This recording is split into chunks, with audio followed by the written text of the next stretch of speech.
Hi friends, ನಿಧಿ ಅಡುಗೆಗೆ ನಿಮಗೆಲ್ರಿಗೂ ಸ್ವಾಗತ. ಇವತ್ತು ಪರ್ಫೆಕ್ಟಾಗಿ ಹೋಟೆಲ್ ಸ್ಟೈಲಲ್ಲಿ ಇಡ್ಲಿ ಸಾಂಬಾರು ಮಾಡೋದನ್ನು ತಿಳಿಸಿಕೊಡ್ತಾ ಇದ್ದೇನೆ. ಹೋಟೆಲ್ಗೆ ಹೋದಾಗ ದೋಸೆ, ಇಡ್ಲಿ, ವಡೆ ಜೊತೆಗೆ ಸಾಂಬಾರು ಕೊಡ್ತಾರಲ್ಲ, ಅದೇ ರೀತಿ ಸಾಂಬಾರನ್ನು ನಾವು ಮನೆಯಲ್ಲೇ ಮಾಡ್ಬೋದು. ಇದಕ್ಕೆ ಜಾಸ್ತಿ ಬೇಳೆಯ ಅವಶ್ಯಕತೆ ಇಲ್ಲ, ತುಂಬ ಸಿಂಪಲ್ ಕೂಡ ಇದು ಮಾಡಲಿಕ್ಕೆ. ಈ ಥರದ ಸಾಂಬಾರನ್ನು ನಿಮ್ಮ ಮನೆಯಲ್ಲಿ ಹೋಟೆಲ್ನಷ್ಟೇ ರುಚಿಯಾಗಿ ಹಾಗೂ ಪರ್ಫೆಕ್ಟಾಗಿ ಮಾಡಿಕೊಳ್ಬೋದು. ಬನ್ನಿ ಹಾಗಾದರೆ ಕ್ವಿಕ್ಕಾಗಿ ಹೇಗೆ ಮಾಡೋದಂತ ನೋಡೋಣ. ಹಾಗೆ ರೆಸಿಪಿ ಇಷ್ಟವಾದರೆ ಪ್ಲೀಸ್ ವಿಡಿಯೋಕ್ಕೆ ಒಂದು ಲೈಕ್ ಕೊಡಿ, ಸಬ್ಸ್ಕ್ರೈಬ್ ಮಾಡಿ ಹಾಗೂ ಫ್ರೆಂಡ್ಸ್ ಹಾಗೂ ಫ್ಯಾಮಿಲಿ ಮೆಂಬರ್ಸ್ ಜೊತೆಗೆ ಇದನ್ನು ಶೇರ್ ಮಾಡಿ. ಈ ರುಚಿಯಾದ ಸಾಂಬಾರು ಹೇಗೆ ಮಾಡೋದಂತ ನೋಡೋಣ.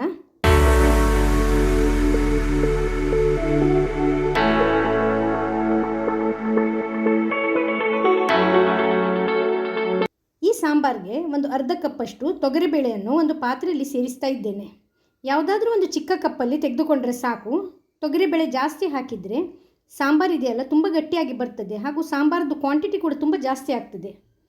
ಇದನ್ನು ಚೆನ್ನಾಗಿ ನೀರು ಹಾಕಿ ತೊಳೆದು ಕುಕ್ಕರಲ್ಲಿ ಬೇಯಿಸಬೇಕು. ಕುಕ್ಕರಲ್ಲಿ ಇಲ್ಲಿ 3 ಕಪ್ಪಷ್ಟು ನೀರನ್ನು ಬಿಸಿ ಮಾಡಲಿಕ್ಕೆ ಇಟ್ಟಿದ್ದೇನೆ. ಈ ತೊಳೆದ ಬೇಳೆ ಇದೆಯಲ್ಲ ಇದರಲ್ಲಿ ಸೇರಿಸುವ. ಇದರ ಜೊತೆಗೆ ಒಂದು 3 ಚಿಕ್ಕದಾಗಿ ತುಂಡು ಮಾಡಿದ ಟೊಮೆಟೊ ಅದನ್ನು ಸಹ ಸೇರಿಸಿದ್ದೇನೆ. ಚಿಟಿಕೆ ಅರಶಿನ, 1 ಸ್ಪೂನ್ ಎಣ್ಣೆಯನ್ನು ಹಾಕಿ ಮಿಕ್ಸ್ ಮಾಡಿಕೊಳ್ತಾ ಇದ್ದೇನೆ. ಕುಕ್ಕರನ್ನು ಹೈ ಫ್ಲೇಮಲ್ಲಿಟ್ಟು ಇದಕ್ಕೆ ಒಂದು 5 ಸೀಟಿಯನ್ನು ಕೂಗಿಸ್ಕೊಳ್ಬೇಕು. ಅಂದರೆ ತೊಗರಿಬೇಳೆ ಟೊಮೆಟೊ ಇದೆಯಲ್ಲ ತುಂಬ ಸಾಫ್ಟ್ ಆಗಬೇಕು. ಇದು ನುಣ್ಣಗೆ ಬೇಯಿಸಿದ್ರೇ ಈ ಸಾಂಬಾರು ಇದೆಯಲ್ಲ ತುಂಬ ಟೇಸ್ಟ್ ಆಗೋದು. ಈಗ ಗ್ಯಾಸ್ ಮೇಲೆ ಕಡಾಯಿ ಇಟ್ಟು ಅದರಲ್ಲಿ ಒಂದು 2 ಸ್ಪೂನಷ್ಟು ಎಣ್ಣೆಯನ್ನು ಹಾಕಿಕೊಂಡಿದ್ದೇನೆ.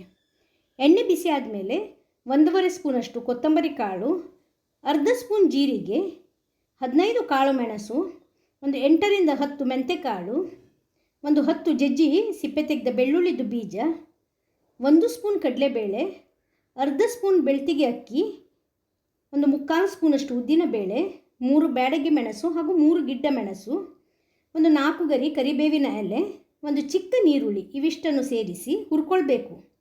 ಕಡಲೆಬೇಳೆ, ಉದ್ದಿನಬೇಳೆ ಹಾಗೂ ಅಕ್ಕಿ ಸೇರಿಸುವುದರಿಂದ ಸಾಂಬಾರಿಗೆ ಥಿಕ್ನೆಸ್ ಜೊತೆಗೆ ಫ್ಲೇವರ್ ಕೂಡ ಚೆನ್ನಾಗಿ ಬರ್ತದೆ. ಬ್ಯಾಡಗಿ ಮೆಣಸು ಸೇರಿಸುವುದರಿಂದ ಸಾಂಬಾರದ್ದು ಕಲರ್ ಚೆನ್ನಾಗಿ ಬರ್ತದೆ. ಈ ರೀತಿ ಲೋ ಫ್ಲೇಮಲ್ಲಿ ಹುರಿಬೇಕು. ಲೋ ಫ್ಲೇಮಲ್ಲಿ ಹುರಿಯುವುದರಿಂದ ಬೇಳೆಗಳ ಜೊತೆಗೆ ಉಳಿದ ಇಂಗ್ರೀಡಿಯೆಂಟ್ಸ್ ಇದೆಯಲ್ಲ ಹಾಕಿದ್ದು ಅದು ಸಹ ಚೆನ್ನಾಗಿ ರೋಸ್ಟ್ ಆಗಿ ಫ್ಲೇವರ್ ಚೆನ್ನಾಗಿ ಬರ್ತದೆ. ನೋಡಿ, ಈ ರೀತಿ ಲೈಟಾಗಿ ಕಲರ್ ಚೇಂಜ್ ಆಗಿ ಘಮ ಬರಲು ಪ್ರಾರಂಭವಾಗುವಾಗ ಇದರಲ್ಲಿ ಒಂದು ಅರ್ಧ ಕಪ್ಪಷ್ಟು ಹಸಿ ತೆಂಗಿನಕಾಯಿಯ ತುರಿಯನ್ನು ಸೇರಿಸ್ತಾ ಇದ್ದೇನೆ. ತೆಂಗಿನಕಾಯಿ ತುರಿ ಸೇರಿಸಿದ ಮೇಲೆ ಇದನ್ನು ಜಾಸ್ತಿ ಹುರಿಯುವ ಅವಶ್ಯಕತೆ ಇಲ್ಲ. 1 ನಿಮಿಷ ಇದು ಫ್ರೈ ಆದರೆ ಸಾಕು.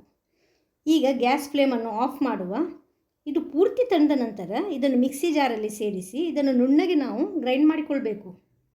ನಾನು 3 ಟೊಮೆಟೊ ಸೇರಿಸಿದ್ದೇನೆ, ಹಾಗಾಗಿ ಪುನಃ ಇದಕ್ಕೆ ನಾನು ಹುಳಿ ಸೇರಿಸ್ತಾ ಇಲ್ಲ. ನೀವು ಬೇಕಾದರೆ ಒಂದು ಚಿಕ್ಕ ಹುಳಿಯನ್ನು ಸೇರಿಸ್ಬೋದು. ನೋಡಿ, ಮಸಾಲೆ ಗ್ರೈಂಡ್ ಆಗಿದೆ. ಈ ರೀತಿ ನುಣ್ಣಗೆ ಗ್ರೈಂಡ್ ಆಗಬೇಕು. ಈ ಬದಿಯಲ್ಲಿ ಕರೆಕ್ಟಾಗಿ ಒಂದು 5 ವಿಸಿಲ್ ಕುಕ್ಕರಿಗೆ ಕೂಗಿಸಿಕೊಂಡಿದ್ದೇನೆ.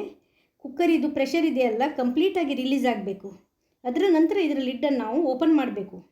ನೋಡ್ಬೋದು, ನಾವು ಹಾಕಿದ ಬೇಳೆ ಟೊಮೆಟೊ ಎಲ್ಲ ಒಳ್ಳೆ ಸಾಫ್ಟ್ ಆಗಿದೆ. ಈಗ ಈ ರೀತಿ ನಾವು ಮ್ಯಾಶರ್ ತೆಗೆದುಕೊಂಡು ಇದನ್ನು ಮ್ಯಾಶ್ ಮಾಡಬೇಕು. ಚೆನ್ನಾಗಿ ಮ್ಯಾಶರಿಂದ ಈ ರೀತಿ ಮಾಡೋದರಿಂದ ಸಾಂಬಾರು ಇದೆಯಲ್ಲ ತುಂಬ ಚೆನ್ನಾಗಿ ಬರ್ತದೆ. ಈಗ ಈ ಮ್ಯಾಶ್ ಆದ ಬೇಳೆ ಮತ್ತು ಟೊಮೆಟೊವನ್ನು ನಾವು ಯಾವ ಪಾತ್ರೆಯಲ್ಲಿ ಸಾಂಬಾರು ಮಾಡ್ತೇವೆ ನೋಡಿ ಆ ಪಾತ್ರೆಯಲ್ಲಿ ಸೇರಿಸಿ ಕುದಿಸಲು ಇಡುವ. ಇದು ಬೇಯಿಸಿರುವುದರಿಂದ 1-2 ನಿಮಿಷದಲ್ಲಿ ಇಲ್ಲಿ ಕುದಿ ಬರಲು ಪ್ರಾರಂಭವಾಗಿದೆ. ಇದಕ್ಕೀಗ ನಾವು ಆಗಲೇ ಗ್ರೈಂಡ್ ಮಾಡಿದ ಮಸಾಲೆ ಇದೆಯಲ್ಲ ಅದನ್ನು ಸೇರಿಸಬೇಕು. ಮಿಕ್ಸಿ ಜಾರಲ್ಲಿ 1 ದೊಡ್ಡ ಕಪ್ಪಷ್ಟು ನೀರನ್ನು ಸೇರಿಸಿ ಅದನ್ನು ಸಹ ಈ ಪಾತ್ರೆಗೆ ಸೇರಿಸಿದ್ದೇನೆ.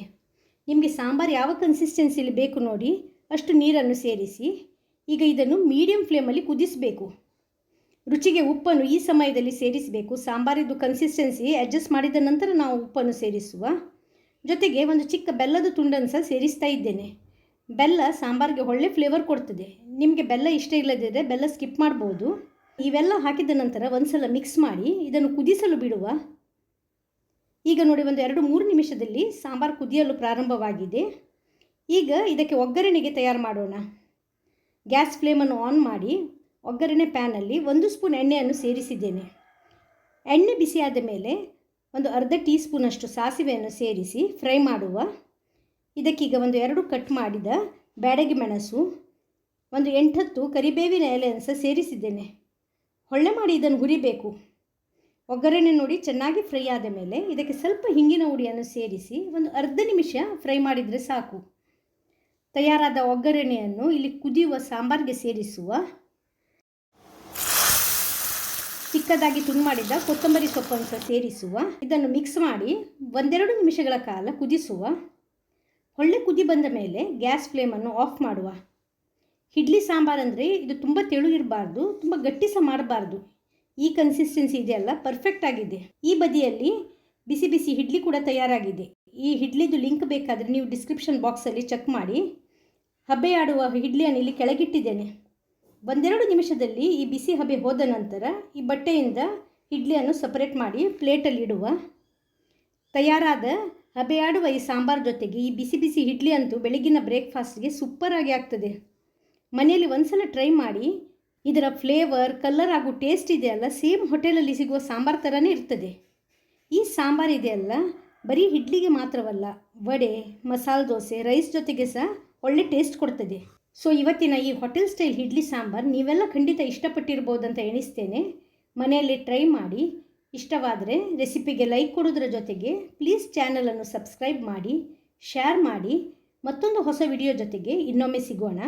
ಧನ್ಯವಾದಗಳು.